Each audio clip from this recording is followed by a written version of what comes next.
A buzz of jealousy shot through Harold's mind. He hadn't even held Elsa's hand, and now some stranger had not only seen her undressed, but had touched her leg. How could he possibly accept that? At that moment, Harold didn't care that Elsa was already disgusted with him. He gritted his teeth and said, "I don't think that guy wanted to save you at all. I think he was just trying to take advantage of the situation." As soon as Harold spoke, every member of the Wilson family turned to stare at Elsa. They were all thinking the same thing. A beautiful woman, her clothes a mess, alone with a strange man who was touching her. The whole situation made their imaginations run wild. Elsa was trembling with anger, utterly disappointed in Harold. Not only did he run away and leave her, but now he was twisting what happened into something ugly and in front of his entire family. It was shameless. Elsa said coldly, "Harold, the person who saved me did nothing wrong. I took off my own pants. This has nothing to do with you." Then she gritted her teeth and let him have it.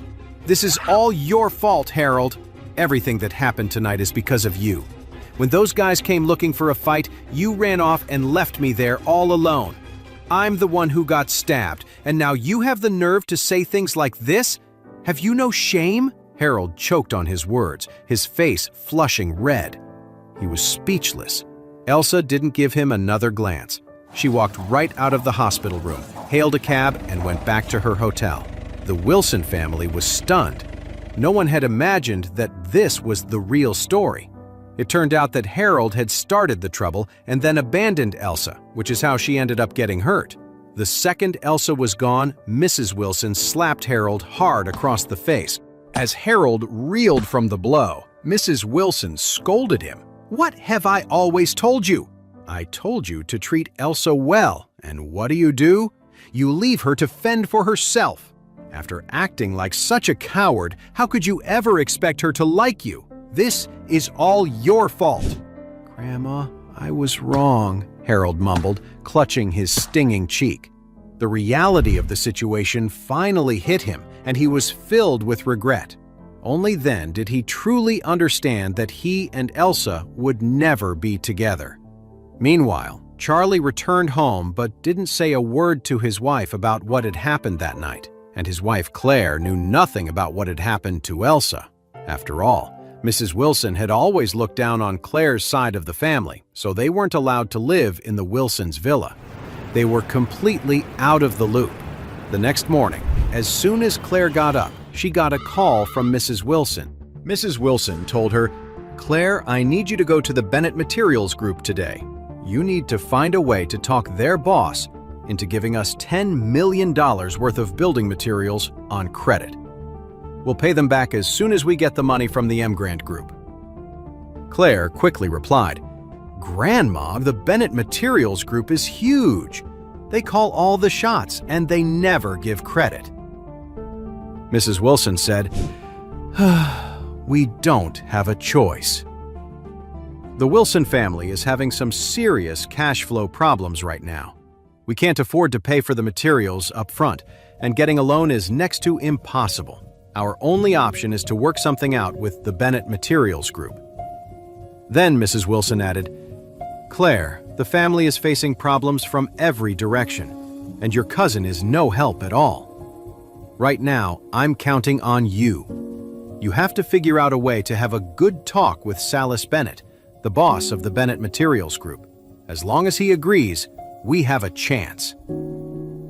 Claire hesitated for a moment, but she reluctantly agreed. "Okay, Grandma," she said. "I'll try." "Whew, good. That's my girl." Mrs. Wilson breathed a sigh of relief. "I know you can do it." After hanging up the phone, Claire looked pretty down. Charlie couldn't help but ask, "What's wrong?" Claire told Charlie what was going on. Charlie nodded. "Why don't you just ask the Grant Group to prepay $20 million for the project?" Claire quickly shot that down. "No way! We're already punching way above our weight just to work with the Grant Group. If we start asking for advance payments, they'll look down on us." Charlie wanted to say, "The Grant Group is your husband's company. What's $20 million?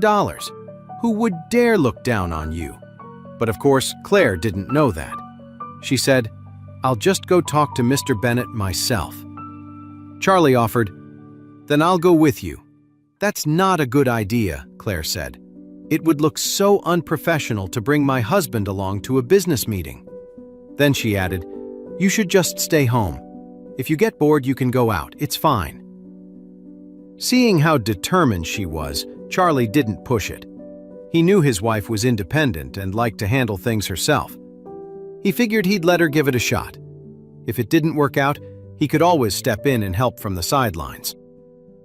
After breakfast, Claire made an appointment with Silas Bennett and drove over there by herself. The Bennett Materials Group was one of the biggest building materials suppliers in Ores Hill.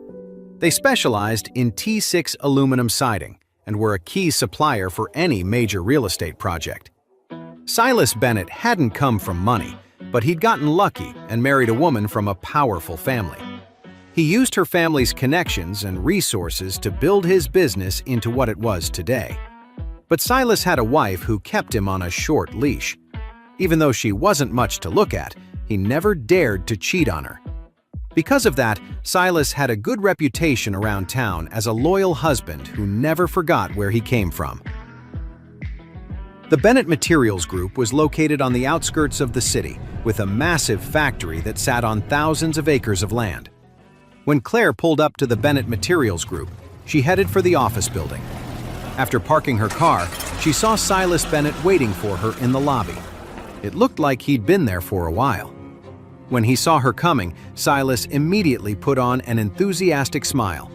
He walked over to Claire, held out his hand, and said, "Oh, Miss Wilson, welcome!" Claire reached out her hand, shook it politely, and said with a smile, "Mr. Bennett, you're too polite." After speaking, she went to pull her hand away, but she found that Silas was still holding it and wouldn't let go. In fact, he even tightened his grip. Claire yanked her hand back, her expression turning wary. "Mr. Bennett, what are you doing?" Silas quickly scratched his head and smiled. "Oh, I'm so sorry. I've heard so much about you, and seeing you in person today, I guess I got a little carried away. Please forgive me."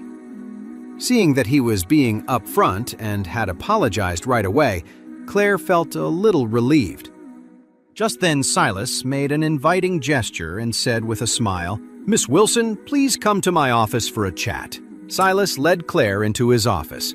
The moment the door closed, a flicker of something intense appeared in his eyes. He quietly locked the door, then invited Claire to sit on the sofa. Claire looked a bit uncomfortable and sat across from him, her hands folded in her lap.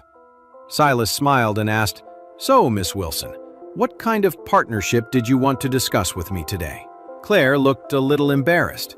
"Well, Mr. Bennett, to be honest, the Wilson Group's cash flow is a bit tight right now.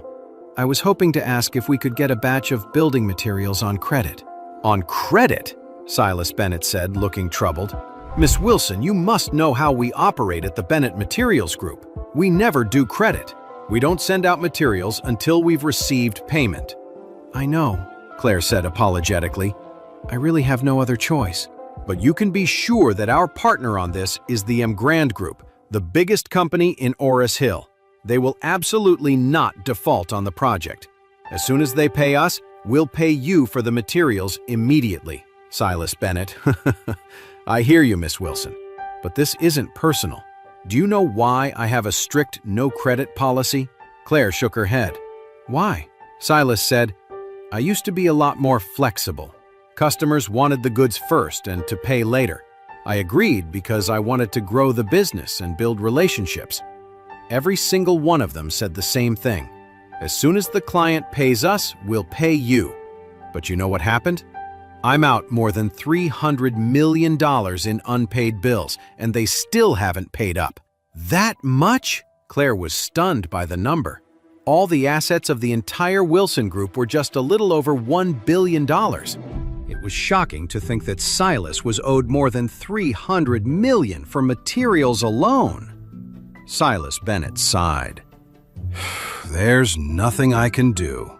These partners who won't pay up all use the same lines. They all say they'll pay me soon, Any day now, but it never happens."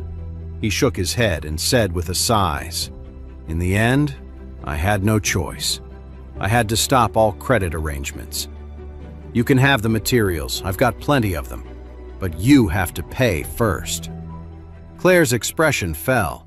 It seemed this wasn't going to work out the way she'd hoped. But she knew that since he had this rule, it wouldn't be right to ask him to break it. She stood up and said, "I'm very sorry, Mr. Bennett. I'll go back and talk to my grandmother. I'll try to raise the funds as soon as possible so we can work with you." When Silas saw her getting up to leave, he immediately said, "Hold on, Miss Wilson." With that, Silas quickly stood up and added, "What I said before, that's for my regular partners. But for you, Miss Wilson, well, you're a special case." Claire asked, confused, "Mr. Bennett, what do you mean by that?" Silas's eyes narrowed as he stared at Claire greedily. To be honest, Claire was stunning, so beautiful it took his breath away. After all these years of facing that plain-faced wife of his at home, seeing someone like Claire was a shock. His wife couldn't hold a candle to her. Claire's face was flawless, and her figure was driving him wild. A woman like that was the ultimate prize. Why couldn't he get that lucky? Why did a perfect woman like her have to marry that well-known loser? What did that good-for-nothing husband of hers have that he didn't? As he thought about it, it felt like 1,000 ants were crawling under his skin. To know more, listen to the audio series Heir in Hiding, only on the Pocket FM app.